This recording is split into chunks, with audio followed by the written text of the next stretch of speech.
This episode may contain content of a graphic nature, including descriptions of physical and sexual violence against adults, children, and animals.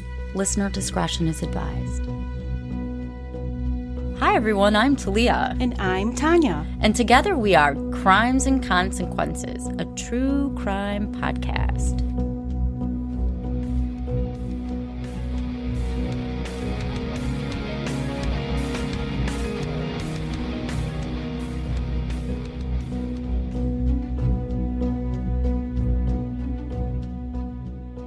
Hi Tanya. Hi Talia. How you doing? You know, I'm great. Me too. Life is a sweet fruit. And a pisser.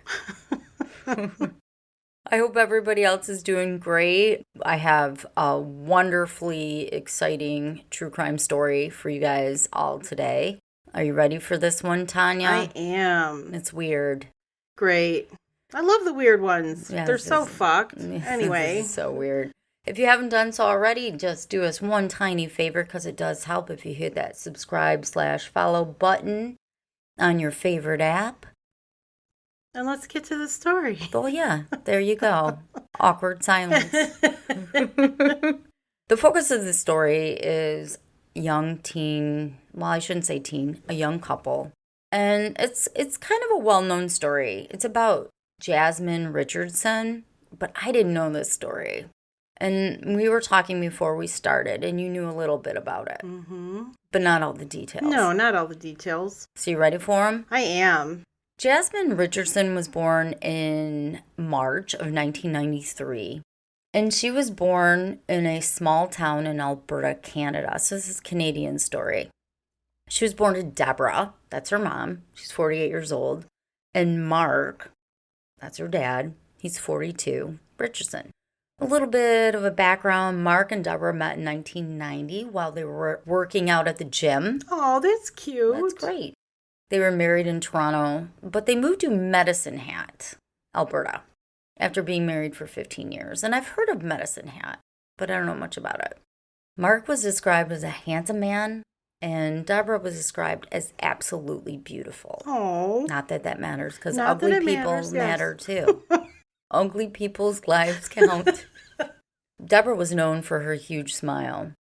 The Richardson family, they were members of the local church, and they were your typical happy, ordinary family. And when I say happy, I just mean typical family. I don't know how happy they all were.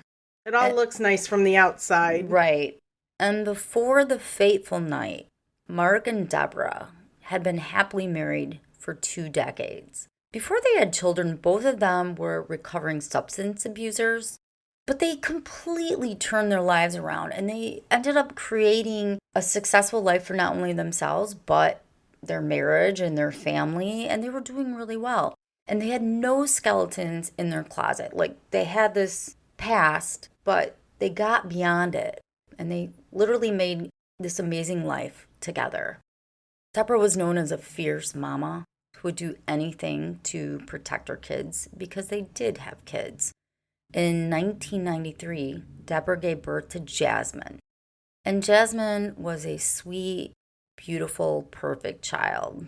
She had a gorgeous smile. She was part of her school's fine arts program. She did really well in school. She loved to make music. She loved to draw. She was just like an ordinary, healthy kid.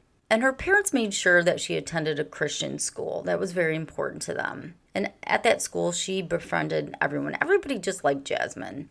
One of the things that stood out about Jasmine was that she would go out of her way for the outcasts or the new people that were at school and try to make them feel more welcomed. Jasmine had a little brother. His name was Jacob. He was 4 years younger than she was. And he was kind of considered the class clown. Oh, a funny little brother. Yes, he liked to make people laugh. He loved Star Wars and hockey. And together, Jasmine and Jacob had a really, instead of sibling rivalry, they had a lot of love for each other.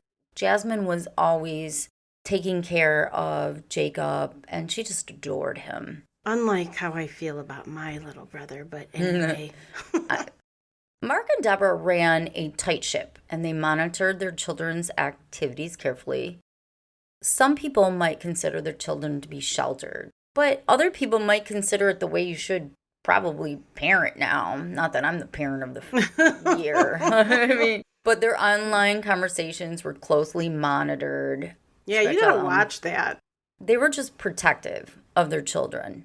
When Jasmine reached her teen years, she began going down a dark path. Oh, no. And she changed drastically. She started getting into the goth culture, which is fine. We all go through phases. Right. I was a stoner. I'm not a stoner now. Some people who are goth, you are, whatever, be you. Growing up in a Christian home for the most part, this was pretty shocking for her parents. Oh, I bet. Clearly, Jasmine is rebelling here. She's an artsy kind of teenager. She liked artwork, and now she's into goth culture. She started listening to heavy metal music. Oh, shit. Yeah, oh, shit. I still do listen to it. And I'm relatively okay. She started wearing black clothes, obviously, right? And heavy eye makeup. And her body matured early on. And she developed a womanly figure earlier than most kids her age. She was only 11, basically, when she went through puberty. Ugh, that's gotta be hard. Yeah. And people do go through puberty at 11, but she really was developed by then, is the point of all of that. She looked a lot older than she was. On a little side note, when children develop early, there's an increased risk of psychosocial problems, including substance abuse, depression, and early sexual behavior. And throughout the entire timeline of what I'm going to tell you, Jasmine is only 12 years old. Okay. So hold on tight. Hold on tight. Jasmine started creating profiles on different websites, and she portrayed herself as much older than 11 years old. She listed some of her interests on her profile as, are you ready for this? She's interested in serial killers, criminal psychology, the moonlight, kinky shit, blood, and hatchets. Oh, no. She listed some of her heroes as Marilyn Manson, which, you know what? I like his music, okay? Don't judge me. Batman and Jeffrey Dahmer. Oh, no. She's 12. She's being very edgy. So edgy. So edgy. Although I have to admit, my profile may contain some of those things as well. If I were to make a profile about myself. And she's literally referring to the kinky shit. Yeah. I forgot about the kinky shit. That's funny. It was around summer or fall of 2005. Jasmine was going into 7th grade, and her teachers instantly noticed changes within her. She had fully embraced the goth culture, and she was wearing mini skirts, fishnets, spike collars, that makeup I was telling you about. And, you know, this is a Christian school. Yeah, and I'm sure her parents really were beside themselves. That was a violation of their dress code. The school staff would call Debra and Marc about Jasmine wearing the clothes she's wearing. But Debra and Marc, they didn't really do much about it. And I'm sure they thought she's just going through a phase. Mm-hmm. I would. That's what I would think. Right, because she probably was. Their thought process was that their daughter wasn't hurting anyone. So what does it matter really what she's wearing? They were just happy that she was still a good kid, because she was, and she wasn't acting out. She wasn't doing anything wrong. She's just expressing her artistic, I don't know. Side. Okay. I get that. I mean, you know, you let things slide if your kid behaves. Exactly. You know, like, okay, fine. I don't know about the fishnets, but I mean, I don't judge. I have friends that let their kids. That's fine. I don't judge. In November of 2005, Jasmine began turning to more goth social media sites. And she made a lot more profiles on a lot of different websites. She would pick these morbid screen names and would portray herself again as being much older than she was. In the pictures she displayed on the website, you would have thought she was like 17, 18 years old. But again, she's only 12. And she created this persona on these sites as being emotional and dangerous. She would post lyrics from bands like Slipknot. My daughter listens to Slipknot. When I'm working out, I listen to Slipknot too. I'm okay, I think. Just ask my therapist. And then she would post excerpts from Edgar Allan Poe. But then things got even more dramatic, and it went downhill really quickly. She started communicating with 23-year-old Jeremy Steinke. Let me tell you about Jeremy Steinke. He was a high school dropout from Medicine Hat, Alberta. His mother was an alcoholic, and she had a lot of boyfriends. Some of those boyfriends abused Jeremy in his childhood. From around the age of 2, Jeremy would be beaten, and sometimes badly, by his own father. So he had a mom and a dad, and he was just getting beaten. His mother knew about him being beaten by the men, but she didn't do anything about it. Jeremy said later that he and his siblings, because he ended up having more siblings, would be tied up and have to watch as the other siblings were beaten. Man, that's so fucked. God, I hate people so much. Even before his parents split, his mom got married a few times, and one of her husbands shoved Jeremy's head into a freezer. Oh. Jeremy's head being put in a freezer was how he was punished when he would try to step in and stop his stepdad from hurting his mom. He was constantly abused, and then he would witness, of course, intense abuse of his siblings and his mother. At school, he was bullied. But you know what? I feel like from now on, I'm crossing that out because we're all bullied at school. Yeah. We really are. That's true. You were. Hell yeah, I was bullied. I was probably a bully. I was probably a bully too at some point, but I definitely got bullied. I did. And guess what? Again, I'm not a serial we're killer. Fine. Yeah. We're fine, everybody. I guess.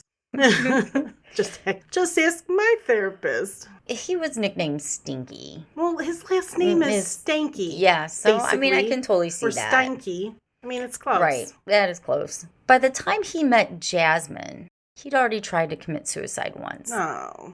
Jeremy saw himself as I can't even say this with a straight face, a 300-year-old werewolf. Oh, stop it. And he was part of a brotherhood of werewolves. I'm not really sure why. He never had a lot of friends, and he moved a lot in his childhood, so he never kept friendships because they were always moving. But do you remember how Angelina Jolie and Billy Bob Thornton would wear a vial of each other's blood around their neck? Yes, I remember. He did that too. I'm not sure whose blood he was wearing. Maybe his own. I don't know. He did that too. Because it's super cool. This is fucking weird. He did a lot of heavy drugs, and he drank. He would cut himself. I'm sure you're not surprised. And he dropped out of school in the beginning of his sophomore year of high school. He tried to take some classes to get a GED, but he never finished. He's probably never showed. He eventually moved out of his mom's house and moved in with some friends. He would do this back and forth, go from like his mom's house to his friend's house, and then, like I said, back and forth. And he had, in his defense, he had no solid guidance. His mom didn't really want him, and it was obvious.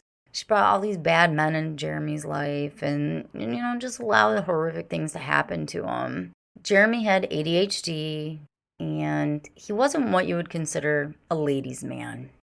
Women described him as hard to read, immature, and that his attitude, his emotions came across as bipolar. He would go from hot to cold. He tried to date people his age because, remember, he's 23 years old. But they weren't really interested in him because he was emotionally immature. I mean, I never met him. Right. I'm just guessing. Well, if he had ADHD too, he could have been hyper, which sometimes is very difficult if you're bouncing off the walls and yeah, and that's true. But if he was diagnosed with it, they could have given him medicine. True. So, that's if true. I'm telling you he had ADHD, then he must have been diagnosed. But either way, let's go on with the story. Yes. He ended up dating much younger girls. That's an issue. Some people say it was a result of him being abused. Others say that he's just a predator. But you can let me know what you think. Okay. Jeremy began getting in trouble with the law just in the beginning with petty crimes and drugs. At the age of 22, he embraced the Goth culture. And when I say embraced, he fully made love to that culture. And if you want to see some pictures, he's got like smeared eyeliner on his face and all of that. He was able to find a lot of friends in the emo goth crowd. And I don't know anything about emo because I'm so old. Right, me either. It So, missed me. I mean, if they're not the same, I apologize. I don't know the difference. But he became very popular in that group. His friends were younger, so they looked up to him. They thought of him as someone that could guide them.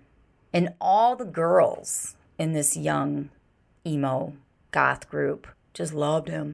They're like, ooh, he's 23. Oh, they thought he was so sweet. And he just loved hanging out with them. He could connect to them. And that's when, in 2005, Jeremy met Jasmine. The two were introduced by Jasmine's 13-year-old friend, Kaylee. Oh, no. He's 23. I know. That's just so wrong. Kaylee talked him up to Jasmine. But they didn't bond instantly. They had a lot in common. They had the same interests, emotions, circle of friends. And Jasmine began hanging out with older guys before she even met Jeremy, which was a huge problem for her parents.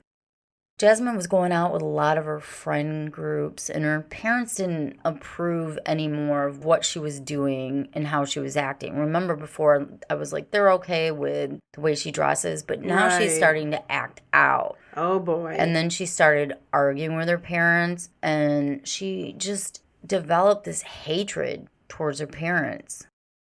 The Christian school I told you she was going to, they didn't even call the home anymore about the dress code violations.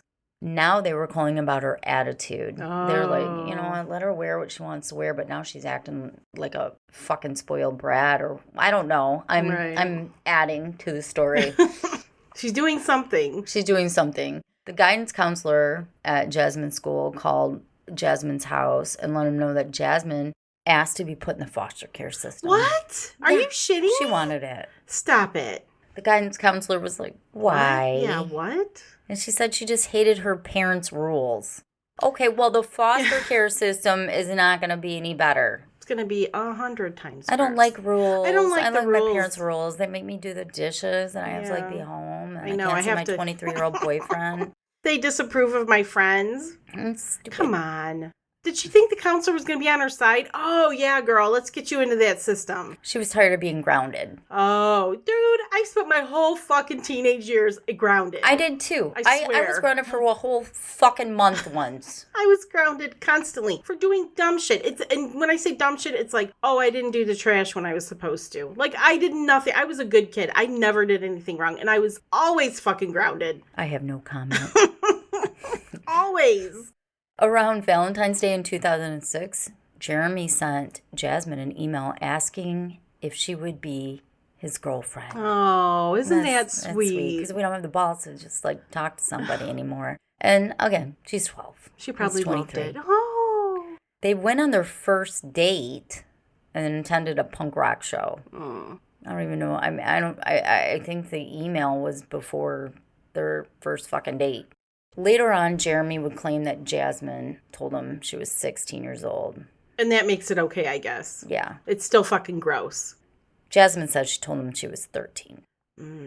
The two kept their relationship a secret from Jasmine's parents, but they would communicate often on the same social media sites, and I don't know exactly which ones they were, because it's 2006, probably MySpace or whatever it was. On one of the profiles of Jeremy, he mentioned how much he absolutely hated sex workers and how he would love to kill them and play with their dead corpse. What? That's not a red flag. Right? Like, what? That's public, too. He's made this public. His profile biography reflected how much he hated cops, and he was racist, too. Oh, Jesus. But Jasmine ended up falling in love with Jeremy, and he told her how much he loved her. Gross. At one point, Jasmine ended up being grounded indefinitely, which, like I said... Taking notes from my parents. Right. She had left her little brother alone in the house after being asked to babysit him. She just left, and he's 8. Her parents went out to some social event, and Jasmine's like, you know what, I don't feel like babysitting. Yeah, she's like, Jacob. fuck this. No. So they just left him alone. Peace out. He got really scared, and he called his parents. And they're like, where's Jasmine? He's like, I don't know. I'm all alone, Mom. I'm all alone. And then after that, she was banned from seeing Jeremy. But she could communicate online without him knowing. And they did, as I said before, check her online stuff. But where there's a will, I always say, where there's a will, there's a way. One night, Jeremy wrote to Jasmine about how much he wants to be with her and be alone together. Oh. He called her his cuddle bunny. Gross. And that was via email. Ugh, gross. Funny, because written right next to this is the word gross.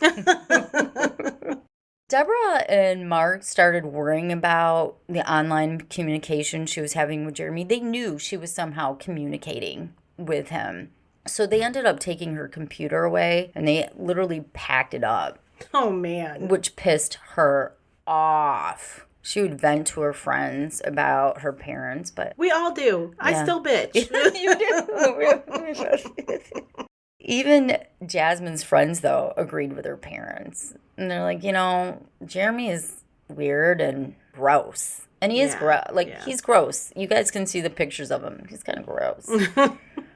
Most of her friends actually hated Jeremy. Really? Mm-hmm. And Jeremy's friends, they didn't really think it was appropriate that he's hanging out with a 12-year-old either, just so you know. They've got this group of people, but they didn't necessarily think, hey, yeah, a 23-year-old should be with a 12-year-old. They were concerned and... Even if she was 16. Said, it's kind of inappropriate. Yeah. You shouldn't be, she's just in 7th grade. Right. Honestly. I'd be like, what the fuck's the matter with you, dude? I wouldn't be friends with a 23-year-old that was dating a 12-year-old. Let's just be honest. It's very creepy and gross. Jasmine snuck out one night to see Jeremy. Prior to this, Jeremy had sent Jasmine an email asking if the two could get together. So perhaps they could kill people. What? Together. Jeremy said, quote, "I miss you more than I miss killing people." Oh, good God. This is so stupid. You know what Jasmine said? What? She said, killing people sounds fun. I'm so irritated right now. She snuck out. Jeremy gave her a gift. That was a vial of his own blood. Ew. I bet she was just so romantic. So romantic. Gross. Yeah, so trendy and edgy, like you said. It gets so edgy. Later in an email, Jeremy asked Jasmine when the two could get together so that they could, quote, kill more pitiful souls. Their favorite movie?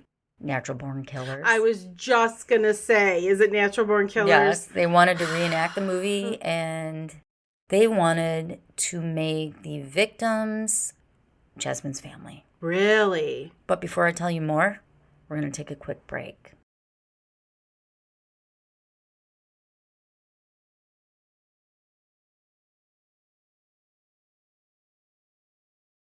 Jeremy mentioned that he wanted to kill Jasmine's entire family. She's like, okay. And he told a friend of his at one point. Really? This is dumb. He said they want to be like Mickey and Mallory from Natural Born Killers. Is it Oliver Stone? Yeah, I think so. Yeah. And he wanted to start a killing spree across all of Canada. Meanwhile, Jasmine's parents are trying to figure out where their daughter was. What went wrong? What's going on? What the hell? Yeah. Why did she act like this hateful little monster? And why did she tell the guidance counselor she wanted to go to foster care? Can you imagine? What the hell? I know. So they decided to put Jasmine into family counseling. They were all going to go to family counseling. After a few sessions, they did notice a change in Jasmine. So they gave a little bit more of her privileges back. She was allowed to go to see some Goth band shows with her friends. But the catches, Marc and Debra said that they would go with her. Oh, shit. How mortifying. Just to see some Goth bands you got your parents there. They're probably like, what the hell? Jasmine agreed, though. She did. Yeah, but at the show, she ran off. Of course. And Marc and Debra, they couldn't find her. They eventually did find her in the alleyway making out with Jeremy. Oh. And she was grounded again. Indefinitely. By this time, her phone, because she had a phone, and her computer were taken away. Jasmine began going to libraries. Oh, shit, and using their internet. Yeah. Mom, Dad, can I think I'm going to go to the library. Study. I need to go study. I'm meeting my friends. No, you don't mean your friend. I'm studying. Yeah. I'm just going to go study by myself. I need silence. Well, she did go to the library, but that's where she communicated with Jeremy. In March of 2006, Jasmine wrote to Jeremy about how much she hated her parents, and she wanted to kill them. Her reasoning was, quote, "They're treating me like shit." Yeah, how dare they? They're paying for her food. Yeah. Let's see, her phone, her shelter, her clothes. Probably the money to go see these fucking bands. I mean, she's 12. I mean, what the fuck? Jeremy responded by saying how much he loved Jasmine, loved her plan, and that together they would iron out the details. He made a poem, and he posted it on social media on his account about how he needed the blood of Jasmine's parents. What? Are you kidding me? He needed them to die. Wow. So he could be with the love of his life. This story is just very disturbing. It's so stupid. And then Jasmine began sneaking out again to see Jeremy. And now they were having sex. Oh, gross. You knew that was coming. Yeah, of course. You knew that was coming. Ugh. During their meetings, Jeremy and Jasmine began to plan the murders of Jasmine's family. Jeremy asked one of his friends to help him kill Jasmine's family because if Jeremy couldn't do it, he thought Jasmine would break up with him. So he was afraid he might not be able to actually go through with it. But his friend declined. And basically told him to fuck off. Hey, Talia. Nope, time to fuck off. Yeah, can you do me a favor? You know what? I'd like freedom, and I'm not much of a killer, so fuck off. The friend didn't think that Jeremy was really serious about it, just insecure. Soon after, Jeremy posted a song to his social media about how he would kill for the love of his life. Oh, God. And then he posted the entire plan on the public forum. That's so ridiculous. Quote, "Payment. My lover's rents are totally unfair. They say that they really care. They don't know what is going on. Just assume. As her greed continues to consume, she's slowly going insane. She continues to think that I will come into her life to help her out, to stop what they keep trying to shout. It's all bullshit. Their throats I want to slit. They will regret the shit they have done, especially when I see to it they are gone. They shall pay for their insolence. Finally, there shall be silence. Their blood shall be payment." End quote. I am so embarrassed right now. Horrible poetry. Listening to this. Stupid. It's so dumb. It's so dumb. That's why we hate teenagers. Yes. And I have lots of them. He didn't even realize that law enforcement, I don't know, I don't think he cared that other people could maybe someday, like, this could be used against him. Yeah, I don't honestly, know. Right? On April 22nd of 2006, the Richardson family, they had a family dinner, which they did a lot, which, you know. That's normal. I appreciate that. On that same day, Jeremy went out and got some beer and some weed. He drank an entire 12-pack. Oh. That's a lot. It's a lot of beer. That's a lot of beer. He lived in a trailer with his mom, so he just spent the day drinking. Later that night, he met up with his friend Jordan to see if Jordan maybe would be interested in helping kill Jasmine's family. Why not?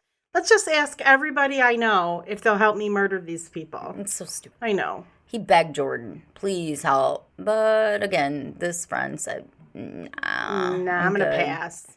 What I think is interesting is that nobody went to the police. Right. But, okay. You don't think somebody's really going to murder a family, though? I don't know. I'm just, now as an adult, I would call the police. Yeah. But as a teen, I'd be like, you're fucking stupid. I know. I'd be like, smoke a doobie and go home and go to bed. I'd be like, quit that stupid talk. Right. You're not going to kill None of anybody. my friends ever said they were going to murder families or anybody. No. Jeremy ended up going back to his mom's trailer. He called Jordan again. He said, come on, man. Come on. That's when the police should be called, is if he keeps bugging you. So he's bothering Jordan, and he says, hey, by the way, if you go to the police and let them know my plan, I'm going to kill you and all our friends. Just going to fucking murder everybody. I'm going to murder everybody. Jeremy told a lot of his friends what he was going to do to Jasmine's family and warned them all that they would all be killed because he wouldn't know what rat squealed on him. Oh, so yeah, if the police get wind of it, you're all dead. You're all dead. Oh, so okay. Yeah. Yeah. He watched Natural Born Killers one more time. To get research. into that mindset, Yeah, it's right? research. Of Mickey. Yeah. Before he left for Jasmine's house.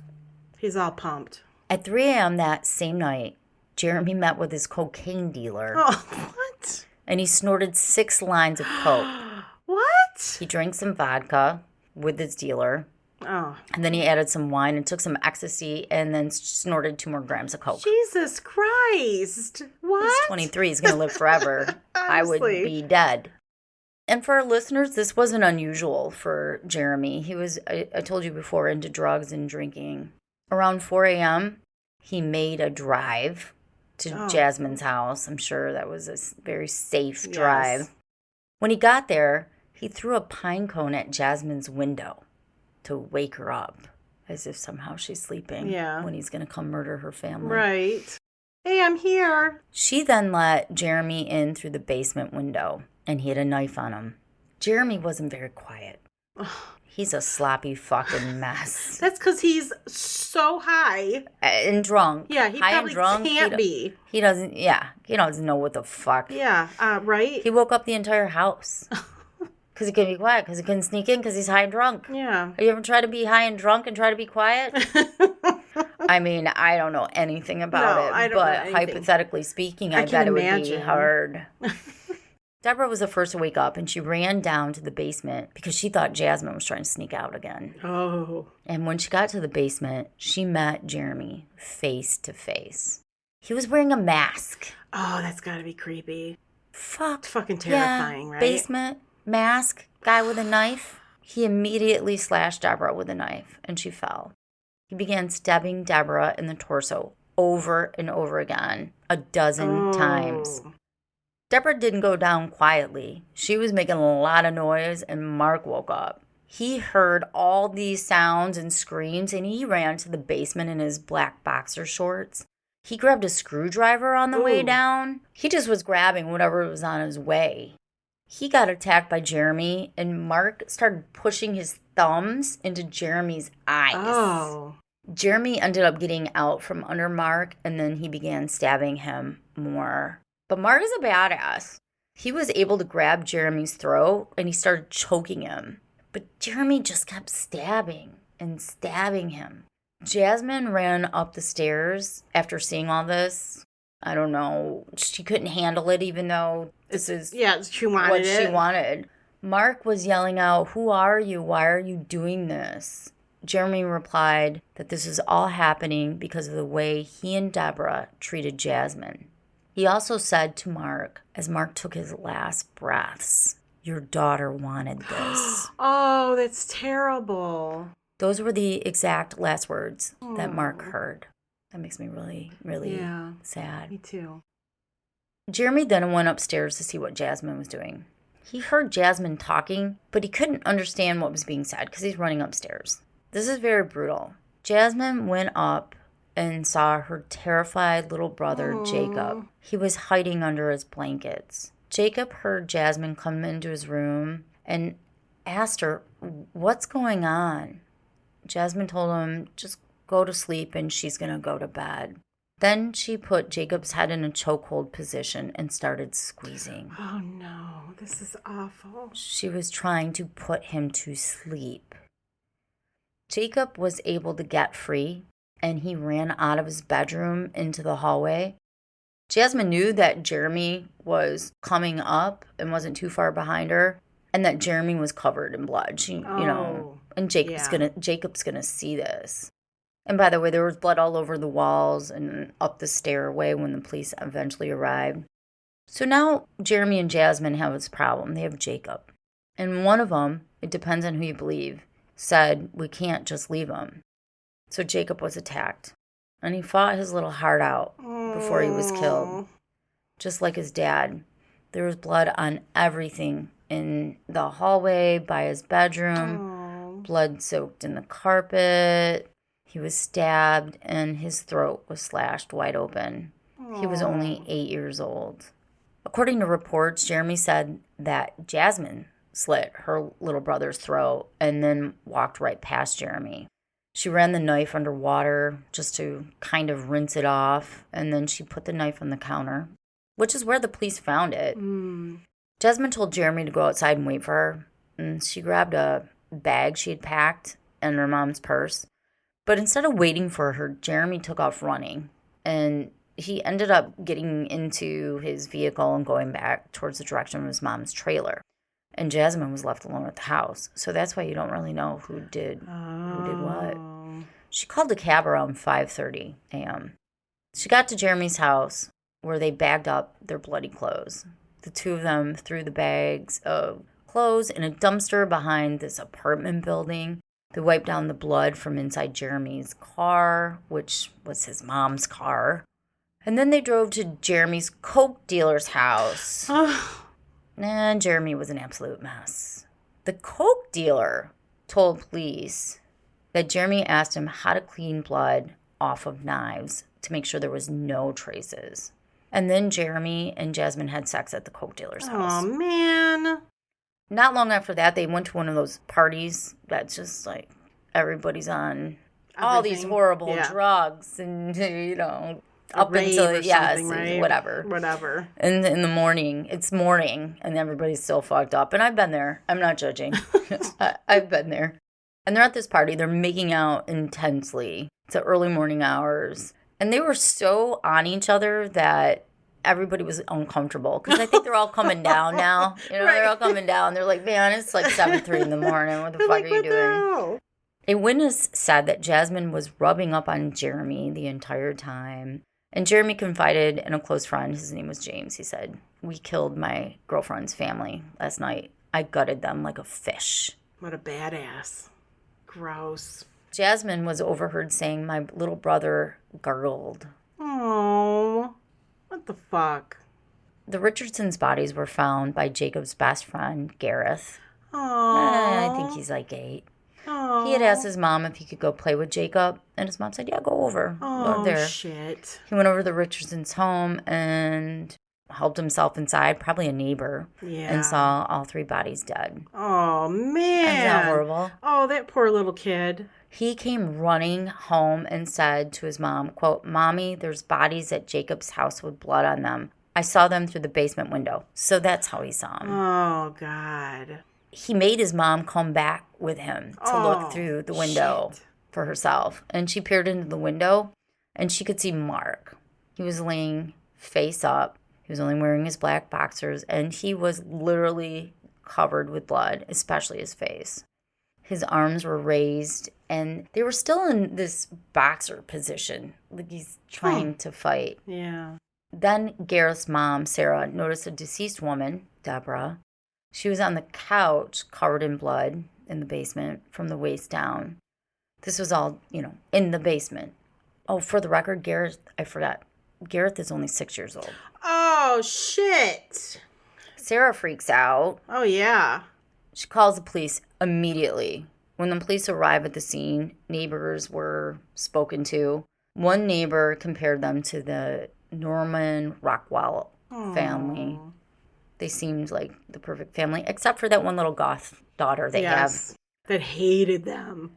The police originally thought that Jasmine was kidnapped. They saw this family photo at the house. They saw that there were family photos and there was one person missing, and they assumed she must have been kidnapped. And probably the real reason the crime was committed is someone wanted to take a 12-year-old girl. Police went to Jasmine's school, and they spoke to her guidance counselor. And I'm sure that was enlightening. I'm sure they got an earful. Sandra Richards was her name, and she told police that she would open Jasmine's locker so they could take a look and see if there was anything in it. When they opened up the locker, all these papers fell out. The papers were handwritten cartoon sketches of stick figures. In the drawings, there was a family of stick figures, and they were being burned alive. Oh. While 2 other stick figures watched and laughed. One stick figure seen laughing with one of the sketches was named Jeremy. So she literally had this in her fucking locker with Jeremy's name on it. Damn. And that's how they figured out she wasn't kidnapped. Blood evidence was huge in this investigation. Professional experts were brought in to Jacob's bedroom and the basement and the hallway and stairs. Stains were found everywhere. And the forensic experts noted that Jacob was, in fact, running away from the killer around his room. Jacob's attack started in the hallway, but Jacob died on his bed. The lightsaber found in Jacob's room had blood all over it. Aww. And investigators suspect, but we do not know for sure, that Jacob grabbed it and tried to use it against the assailant to defend himself. That's Which so is sad. fucking saddest fucking thing ever. And it's his sister that he loved so much. Yeah, it was his sister. Yeah, she did it. Yeah. Debra's blood was confined to one area, and the forensic experts noted that Debra died where she was repeatedly stabbed, and she died relatively quickly.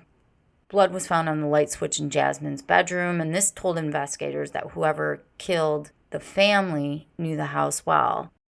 Police knew that Marc put up a really hard fight, and they assumed there had to have been at least 2 people involved. Jasmine Richardson would be the youngest person charged with homicide in Canada's history. She was now a murder suspect. They released a picture of Jasmine because they don't know where Jasmine is. Right. Somebody that knew her and knew Jeremy called the police, and James, who was one of the people that Jeremy had said, hey, I want to murder my girlfriend's parents, he saw the released picture and he called the police. And then remember Jordan, he was begged by Jeremy to help him. He went to the police, and the 2 told him everything they knew about Jasmine and Jeremy, and basically what they said word for word. The murders were all over the news, of course. And when Jasmine and Jeremy found out, they started losing their frickin' shit. They fled in the back of a friend's pickup truck, and why a friend would let them, I don't know. Where did they think they were going to go? Well, in their friend's defense, they said they wanted to run away. So, I mean, I guess that's why he let them be in the back of his pickup truck. I suppose. Seriously, where are they going to go? Law enforcement of Medicine Hat sent out a bolo. Be on the lookout for Jeremy and Jasmine to all the precincts nearby. It was a rookie cop on his first shift ever who drove to this very large gas station in the town of, I think it's Leader in Saskatchewan. He knew that at some point, everybody's got to put gas in their car. Right. And they're on the run, and this would be, whatever, for whatever reason, this could be a good place for them to go and fill it up. So he went to this gas station, and he noticed this pickup truck with Alberta tags pull up to one of the pumps at the gas station. And there was more than one friend in the front seat of the truck. But one of those friends went into the convenience store and saw a newspaper article about Jasmine's family. Oh, shit. There's a huge picture of Jasmine on the front page. And then there's this article, even though it just happened the night before.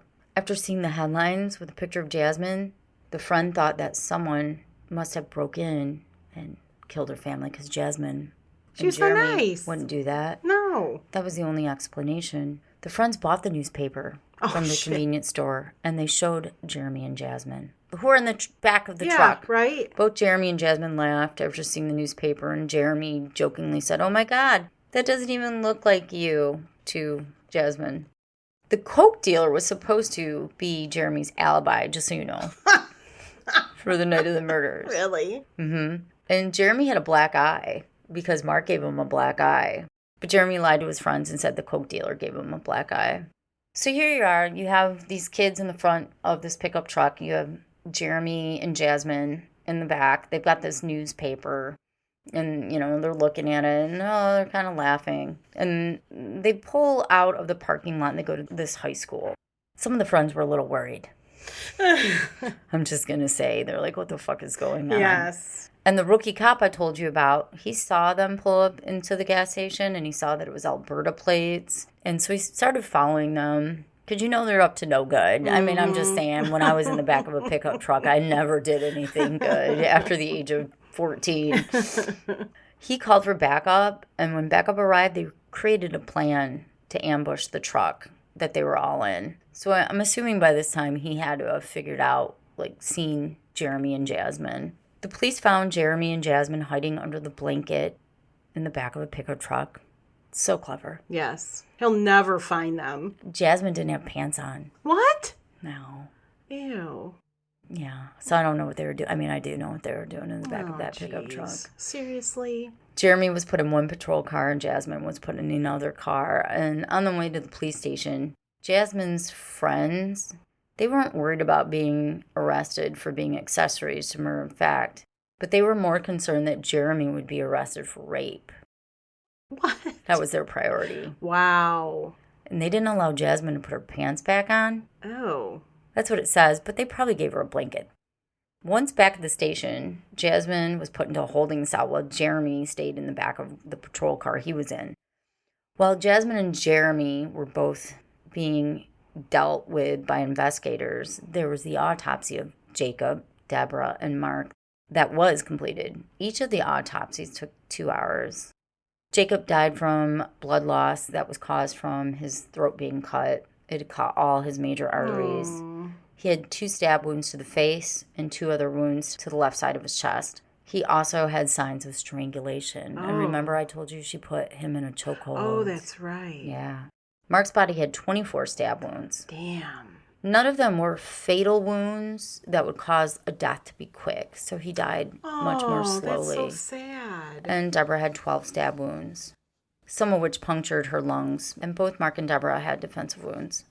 Now keep in mind, this is April 25th, 2006, and the police are interrogating a 12-year-old with no parents. And so they have to follow the special protocol. Jasmine cried the entire time, but she didn't open up about anything. Oh, shut the fuck up.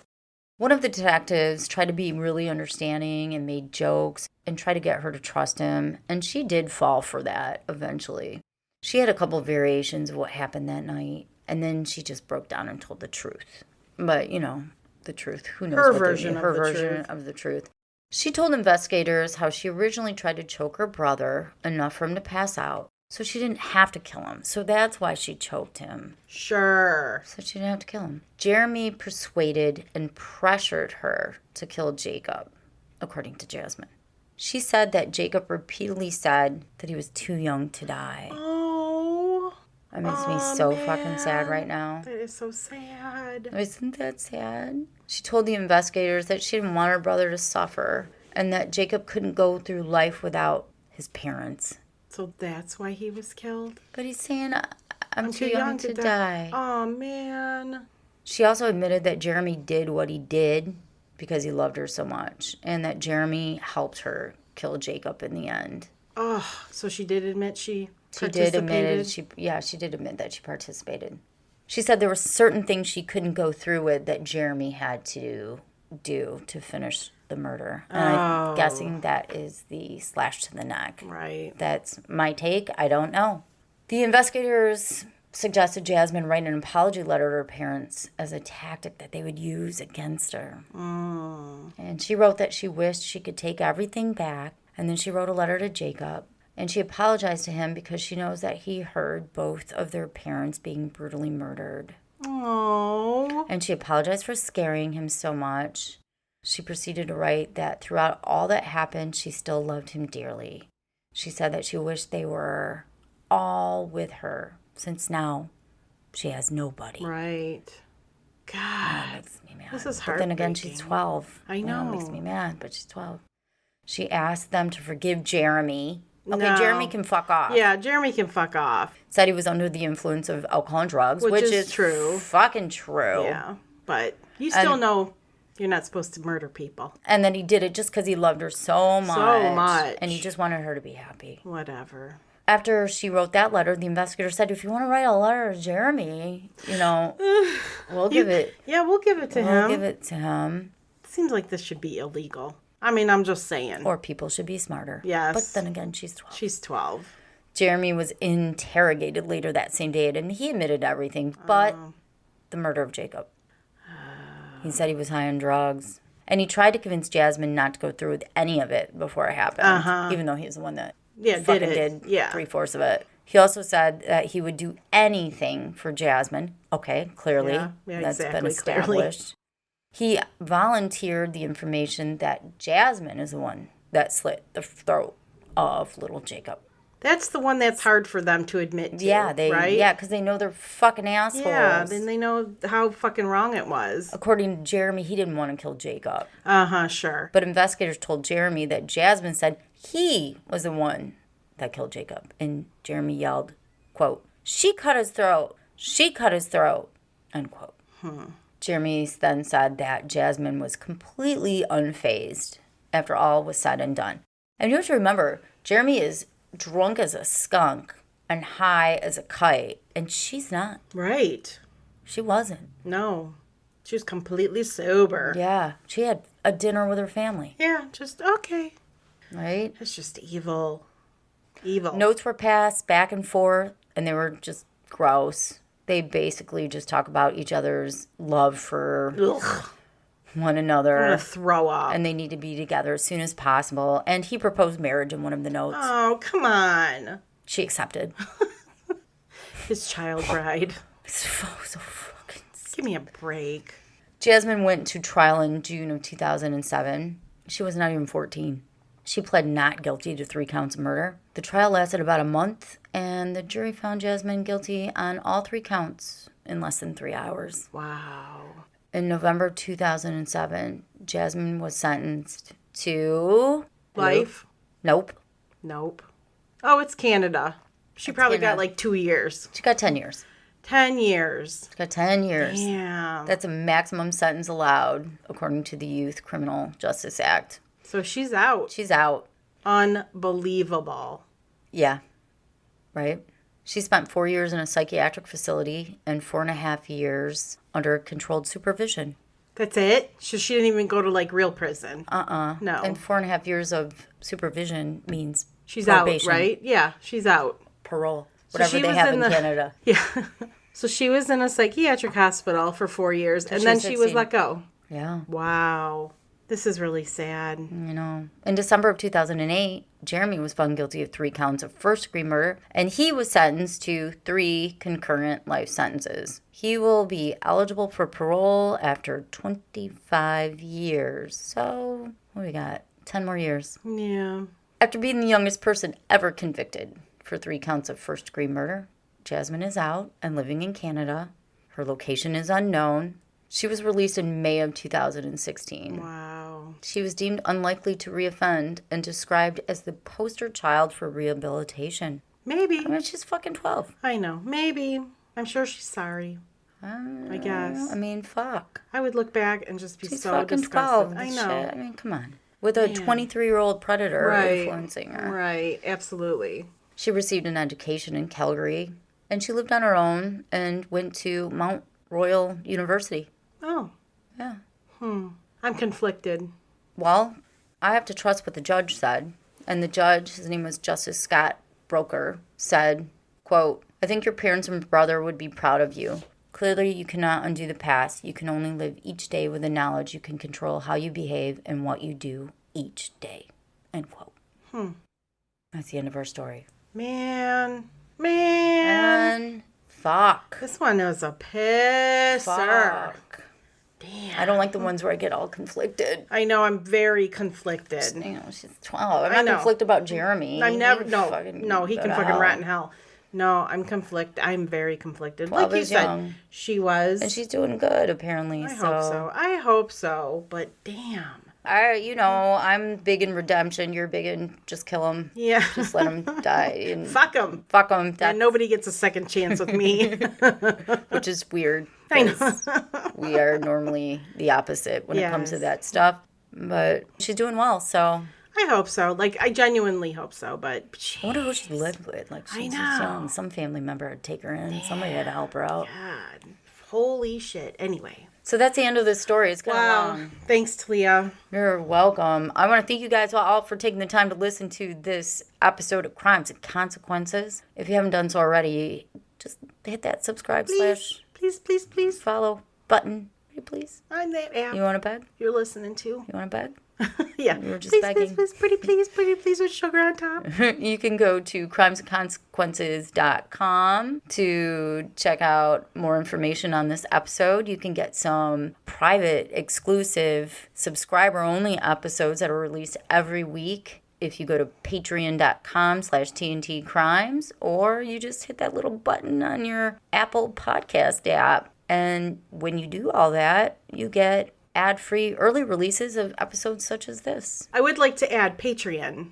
If you subscribe, it doesn't matter what day of the month you subscribe at. They then charge you on the 1st of every month. So if you happen to subscribe on the last day of, let's say, March, okay, you also get charged April 1st for April. So I'm just letting everybody know, because some people have been pissed at us. Oh, really? Because this is how Patreon works. It's not us So don't doing subscribe it. till the first day of the month. Yeah, is like what you're at trying to least in tell the everybody. first week or so. You know what I mean? Because I think people get pissed. They think we They get overcharge them. double-charged. Yeah. We have nothing to do with it. It's not Nothing our to do fault. with it. No, it's the But way then Patreon is. You get all of our episodes that we have in our episode box. I don't know. Archives? What are they Archives, called? I I don't guess. know. I don't what know. the fuck it is.